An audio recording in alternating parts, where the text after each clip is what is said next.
ಅನ್ನ ರಸಂ ಅಂದರೆ ಯಾರಿಗೆ ತಾನೇ ಇಷ್ಟ ಇಲ್ಲ ಹೇಳಿ. ನಮ್ಮನೇಲಂತೂ ಅನ್ನ ರಸಂ ಎಲ್ರಿಗೂ favourite. Sunday special non veg ಏನಾದರೂ ತಿಂದಾದ್ಮೇಲೆ ಮಂಡೇ ಅಂತೂ ನಾವು ಲಂಚ್ಗೆ ಅನ್ನ ರಸಮೇ ಮಾಡ್ಕೊಳ್ಳೋದು. ಈ ವಾರ ಕೂಡ ಹಾಗೇನೆ ಬೇಳೆ ರಸಂ ಮಾಡ್ಕೊಂಡಿದ್ದೆ. ಮಾಮೂಲಿ ರಸಂಗಿಂತ ಈ ಬೇಳೆ ರಸಂ ಇನ್ನೂ ರುಚಿ ಕೊಡುತ್ತೆ. ಹಾಯ್ ನಮಸ್ಕಾರ, welcome back to Veena Mahendra vlogs. ಬನ್ನಿ ಇವತ್ತು ಈಸಿಯಾಗಿ ಸಿಂಪಲ್ಲಾಗಿ ಒಂದು ಬೇಳೆ ರಸಂ ಹೇಗೆ ಮಾಡೋದು ಅಂತ ತೋರಿಸ್ಕೊಡ್ತೀನಿ. ಮೊದಲಿಗೆ ನಾನು ನೋಡಿ ಇಲ್ಲಿ ಬೆಳ್ಳುಳ್ಳಿ, ಕರಿಬೇವು, ಕೊತ್ತಂಬರಿ ಸೊಪ್ಪು, ಟೊಮೊಟೊ ತೆಗೆದಿಟ್ಕೊಂಡಿದ್ದೀನಿ. ಹಾಗೆಯೇ ಒಂದು ಸ್ವಲ್ಪನೇ ಸ್ವಲ್ಪ ಹುಣಸೆ ಹಣ್ಣು ನೆನೆಸಿಟ್ಕೊಂಡಿದ್ದೀನಿ. ಈಗ ಒಂದು ಕುಟಾಣಿಗೆ ಬೆಳ್ಳುಳ್ಳಿ ಮತ್ತು ಒಂದು ಸ್ಪೂನ್ ಜೀರಿಗೆ, ಒಂದು ಸ್ಪೂನು ಕರಿಮೆಣಸು ಹಾಕ್ಕೊಂಡು ತರ್ತರಿಯಾಗಿ ಕುಟ್ಟಿಟ್ಕೊಂಡಿದ್ದೀನಿ. ಈಗ ಒಂದು ಪ್ಯಾನ್ ತೊಗೊಂಡು ಅದಕ್ಕೆ ಒಂದು 2 ಟೀ ಸ್ಪೂನ್ ಎಣ್ಣೆ ಹಾಕ್ಕೊಂಡಿದ್ದೀನಿ. ಎಣ್ಣೆ ಕಾದ್ಮೇಲೆ ಅದಕ್ಕೆ ಒಂದು ಅರ್ಧ ಟೀ ಸ್ಪೂನು ಸಾಸಿವೆ ಕೂಡ ಹಾಕ್ಕೊಂಡಿದ್ದೀನಿ. ಅದ್ರ ಜೊತೆಗೆ ಒಂದು 4 ಒಣಮೆಣ್ಸಿನ್ಕಾಯಿ ಹಾಕ್ಕೊಂಡು ಲೈಟಾಗಿ ಫ್ರೈ ಮಾಡ್ಕೊತಾ ಇದ್ದೀನಿ. ಸಾಸಿವೆ ಚಟ್ಪಟ ಅಂದು ಒಣಮೆಣ್ಸಿನ್ಕಾಯಿ ಫ್ರೈ ಆದಮೇಲೆ ನಾವು ಜಜ್ಜಿಟ್ಕೊಂಡಿದ್ವಲ್ಲ ಬೆಳ್ಳುಳ್ಳಿ, ಮೆಣಸು ಮತ್ತು ಜೀರಿಗೆ ಒಂಥರ ತರಿಯಾದ ಪೇಸ್ಟನ್ನ ಸೇರಿಸ್ಕೊಂಡು ಲೈಟಾಗಿ ಫ್ರೈ ಮಾಡ್ಕೋಬೇಕು. ಇದು ಬೇಗ ಸ್ವಲ್ಪ ತಳ ಹಿಡಿಯೋದ್ರಿಂದ ಆದಷ್ಟು ಲೋ ಫ್ಲೇಮ್ ಅಥವಾ ಸಿಮ್ಮಲ್ಲೇ ಇಟ್ಕೊಳ್ಳೋದು ಒಳ್ಳೆಯದು. ನೋಡಿ ಈ ಥರ ಫ್ರೈ ಆದಮೇಲೆ ನಾವು ಟೊಮೊಟೊ ಕೂಡ ಸೇರಿಸ್ಕೋಬೇಕು. ಟೊಮೊಟೊನು ಕೂಡ 1-2 ನಿಮಿಷ ಹಾಗೆ ಫ್ರೈ ಮಾಡ್ಕೋತಾ ಹೋಗಬೇಕು. ಟೊಮೊಟೊ ಫ್ರೈ ಮಾಡ್ತಾ ನಾವೊಂದು ಸ್ವಲ್ಪ ಕರಿಬೇವು ಕೂಡ ಸೇರಿಸ್ಕೋಬೇಕಾಗತ್ತೆ.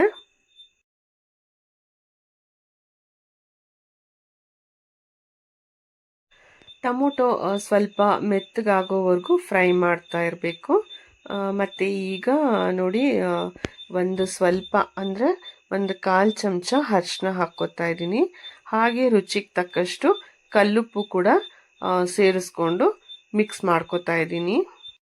ಮಳೆಗಾಲ ಮತ್ತು ಚಳಿಗಾಲಕ್ಕೆ ಹೇಳಿ ಮಾಡಿಸಿದಂತಹ ರೆಸಿಪಿ ಇದು ರಸಮ್. ಅಂದರೆ ತುಂಬ ನೆಗಡಿ ಆಗೋ ಸಂದರ್ಭ ಇರುತ್ತಲ್ಲ ಅಥವಾ ಚಳಿಗಾಲದಲ್ಲಿ, ಹಾಗಾಗಿ ಇದನ್ನು ಆವಾಗವಾಗ ಮಾಡಿಕೊಂಡು ಹಾಗೇ ಕುಡಿಬೋದು ಅಥವಾ ಅನ್ನಕ್ಕೆ ಜೊತೆಗೆ ತಿನ್ಬೋದು.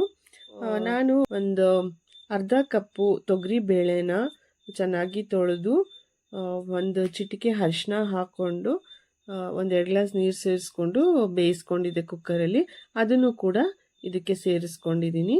ಮತ್ತು 3 ಗ್ಲಾಸ್ ನೀರು ಸೇರಿಸ್ಕೊಂಡಿದ್ದೀನಿ. ನೋಡಿ ಈ ಹದಕ್ಕೆ ನೀರು ಸೇರಿಸ್ಕೊಂಡ್ರೆ ಸಾಕು. ಈ ಥರ ಕನ್ಸಿಸ್ಟೆನ್ಸಿ ಬಂದರೆ ಸಾಕಾಗುತ್ತೆ. ಹಾಗೆಯೇ ಹುಣಸೆ ಹಣ್ಣು ನೆನೆಸಿಟ್ಟಿದ್ನಲ್ಲ ಅದನ್ನು ಕಿವುಚ್ಕೊಂಡು ಅದರ ರಸ ಸೇರಿಸ್ಕೊಂಡೆ. ಮತ್ತು ಹೆಚ್ಚಿಟ್ಕೊಂಡಿದ್ದ ಕೊತ್ತಂಬರಿ ಕೂಡ ಸೇರಿಸ್ಕೊಂಡು ಒಂದು ಸತಿ ಚೆನ್ನಾಗಿ ಕಲಿಸ್ಬಿಟ್ಟು ಒಂದು ಪ್ಲೇಟ್ ಮುಚ್ಚಿ ಒಂದು ಸ್ವಲ್ಪ ಕುದಿಯೋಕ್ಕೆ ಬಿಟ್ಬಿಡೋಣ. 1-2 ನಿಮಿಷ ಕುದ್ರೆ ಸಾಕು.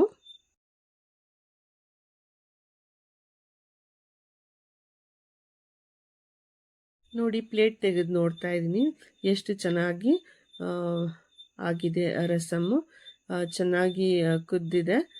ನೋಡಿ ನೋಡ್ದೇ ರಸಮ್ ಕುಡಿಬೇಕು ಅನಿಸುತ್ತಲ್ವ. ತುಂಬಾ ಚೆನ್ನಾಗಿ ಬಂದಿತ್ತು ರಸಮ್ಮು. ಈಗ ಬಿಸಿ ಬಿಸಿ ಅನ್ನದೊಂದಿಗೆ ಸರ್ವ್ ಮಾಡ್ಕೊಳ್ಳೋಣ.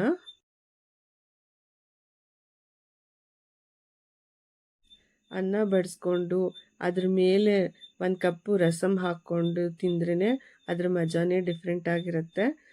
ಸಾಮಾನ್ಯವಾಗಿ ಕೆಲವರು ಸಾಂಬಾರು ಅಥವಾ ರಸಮ್ಮು ಈ ಥರ ಎಲ್ಲ ಸೈಡಲ್ಲಿ ಹಾಕ್ಕೊಂಡು ತಿಂತಾರಲ್ಲ, ಈ ಥರ ಹಾಕ್ಕೊಂಡು ತಿಂದ್ರೇ ಒಂಥರ ಖುಷಿ ಕೊಡುತ್ತೆ. ನೋಡಿ ಎಷ್ಟು ಬಿಸಿ ಬಿಸಿ, ನನಗೆ ಕಲ್ಸೋಕ್ಕೆ ಆಗ್ತಾ ಇರಲಿಲ್ಲ, ಅಷ್ಟು ಬಿಸಿ ಸರ್ವ್ ಮಾಡಿದ್ದೀನಿ. ತುಂಬಾ ಟೇಸ್ಟಿಯಾಗಿ ಬಂದಿತ್ತು. ಒಂದ್ಸತಿ ನೀವು ಕೂಡ ಟ್ರೈ ಮಾಡಿ ನೋಡಿ ಹೇಗೆ ಬಂದಿತ್ತು ಅಂತ ಕಮೆಂಟ್ಸಲ್ಲಿ ತಿಳಿಸ್ತೀರಲ್ವ. Thanks for watching.